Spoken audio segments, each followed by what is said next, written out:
究竟是多么沉重且无望的爱意，才能让他仅仅是听到了少年的名字就泪流不止？这部让韩孝周都甘愿当配角的电影，将初恋的心动与纯粹刻画得入木三分。故事始于世纪交替的1999年，女孩宝拉挤上公交车后，不小心跌坐在一个男生的怀里。看到男生校服上的名牌后，她狡黠一笑，因为眼前少年正是她心心念念寻找之人。原来不久前，女孩宝拉的闺蜜对这个叫白贤镇的男生一见钟情了，而那时她刚好准备动身前往美国做心脏手术。为了让闺蜜安心在国外做心脏手术，宝拉便设立了一个邮箱，每天将男生的一举一动尽数报告。宝拉不光长得漂亮，脑子也转得很灵。为了能了解小白，可谓是无所不用其极。比如用尺子丈量小白站立过的地方，就可以确认其身高181；单闻味道，就确定他最爱喝橙子汽水。不过这种偷偷摸摸的方法终究不是常事。为了更了解小白，宝拉还是得想办法结识他才行。于是宝拉便带着真功夫来到了广播室参选。可搞笑的是，看到热情洋溢的宝拉，竟然感动了小白。由此尴尬的一幕发生了，宝拉入选了，但小白没有。不过幸好小白的好友云浩也成功入选了，宝拉便热络的想从对方那边套话，可惜云浩的反应却十分冷淡。这天，宝拉想悄悄记下小白的 BB 机传呼号，可就在关键时刻却被云浩挡住了。没办法，他便从0到9挨个试拨最后一个号码。在还剩一枚硬币时，对面终于传来了一个男孩的声音。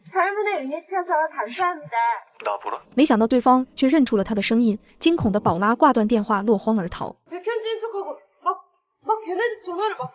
不过云浩也不是油盐不进，他要求家中开音像店的宝拉借给他一部电影，看完后就会将小白的传呼机号告诉他。宝拉回家尴尬的从大人专栏处拿出光盘，却不料第二天就撞上了老师林姐。云浩一脸看热闹的从罚站的宝拉手中拿走了光盘，不过毕竟拿人手短，云浩当晚就将好兄弟带到光盘店办会员，宝拉自然也得到了小白的 BB 机号码。随着相处，宝拉和云浩的关系也逐渐亲近。而在社团拍摄期间，云浩细心地教宝拉如何摄影。随着镜头渐渐拉近，云浩猝不及防的对视让宝拉慌张不已。微风中隐有不可名状的声音微微作战，大抵是少女宝拉的心动吧。这天小白被几个混混找茬，跆拳道少女宝拉一个飞踢武力压制对方，可无奈对面人多势众，云浩便趁乱拽走了小白和宝拉，三人在大街上狂奔，最后竟然稳稳坐在椅子上不再逃跑。看到后方忽明忽暗的韩警车灯，小混混只好作罢灰溜溜离开。不过明明牵着2个男生的手，为何只有这只手让宝拉感觉到心跳加速呢？他慌忙挣脱开，这才发现自己的腿已经不甚受伤。第二天，小白骑着摩托车主动来载宝拉上学，没想到小白因为昨天的事情对宝拉已经生出好感。晚上小白带着宝拉到饭店吃饭，看到2人一起来，他的目光有些落寞，而听到好兄弟在饭桌上跟宝拉告白，他更是异常失落。不过想也知道，宝拉怎么可能答应小白呢？毕竟他关注小白也只是因为帮闺蜜忙。慌忙的逃离让宝拉甚至忘记带了拐杖，贴心的云浩追过来送给他。这天又到了学校的夏令营时期，同学们兴奋地来外宿。到了晚上，老师巡逻查房，同学们都佯装睡觉。不过在他走后，就偷偷聚在一起喝酒畅聊。而楼上的男同学偷偷拿走女宿的食物，也让醉酒后的宝拉异常生气。他疯狂敲门，要求对方归还。谁料敲错房间，竟是云浩开门。慌张的云浩匆忙拉起女孩躲进空房间，2人躲在狭小闭塞的桌子下。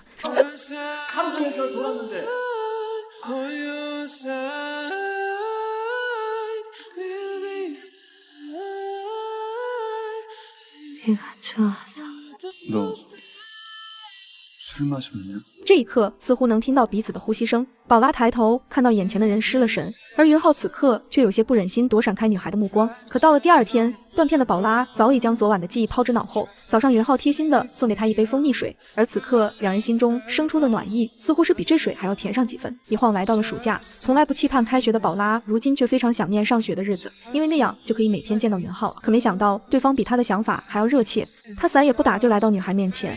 也或许少年的赤诚让着暴雨都望而却步。云浩在宝拉家对面找了一个兼职，2人的距离只隔着小小的一扇窗。为了能见到下班后的云浩，宝拉拖着精疲力尽的弟弟在户外打球。云浩带着宝拉来到自家以前的住宅，在父母离婚前，这是他的家。院子里的李子树饱含着他很多回忆。看着少女兴奋地摘下李子，云浩只是不停地拍照，不停地笑。有蝉鸣夜色衬托，又听到云浩说自己声音好听，暧昧的气氛让宝拉害羞不已。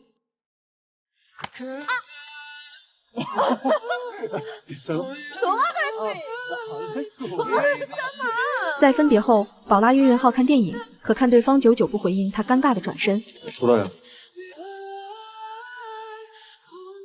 宝拉确信他已坠入爱情。这天，3个人正在闲聊，宝拉一转头，却发现闺蜜小妍回来了。她哭着抱起许久未见的闺蜜，而看到自己朝思暮想的男神后，小妍马上收敛表情。原来当初让她一见钟情的人是云浩。她之所以说是白贤镇，只是因为那天云浩穿着小白的衣服出现在她面前，看着刚做完手术捡回一条命的闺蜜胸前那道醒目的疤痕，自己对云浩的感情，宝拉是无论如何都说不出口的。到了跟云浩看电影的日子，宝拉没有赴约，反而是让好友来到电影院。宝拉将云浩约出来，告诉对方自己其实不喜欢他，之前的一切都忘了吧。云浩看着被雨点晕开的信，这里面藏着他说不出口的情话。原来早在几个月前他就已经见过宝拉，在音像店他帮宝拉拿到货架上的电影，没想到开学第一天就再次遇到了宝拉。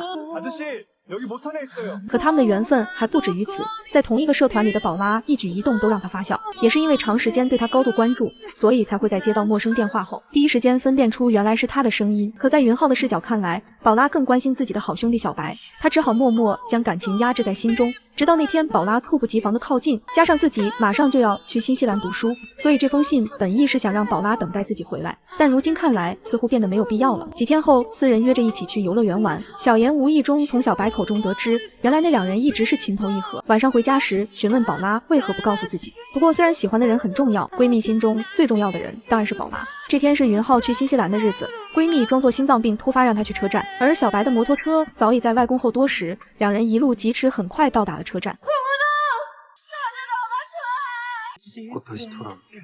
火车鸣笛声催促着少年离开，少女哭泣着跟他摆手，在看不到女孩的地方，少年终于忍不住悲伤的情绪，放声大哭。虽然就此两人开启了异地恋，但是远距离并没有将两人的爱意淡化，他们总是会用邮件互相联络，两人还约好一起度过21世纪。可在某一天开始，宝拉却再收不到云浩的来信，打不通他的电话，云浩就如同人间蒸发一般消失在他的世界里。而在地球另一端的他，能做的竟只有等待。虽然大多时间他还是正常生活，可在看到摄像机时还是会睹物思人，偶尔听到有人的名字跟云浩相似，就好像陈年的旧疤又被撕开。他以为自己忘记了，以为云浩淡出了他的世界，却发现他的名字已经变成了自己的伤口。可已经停机的电话，就像那无疾而终的爱情，再也听不到回响。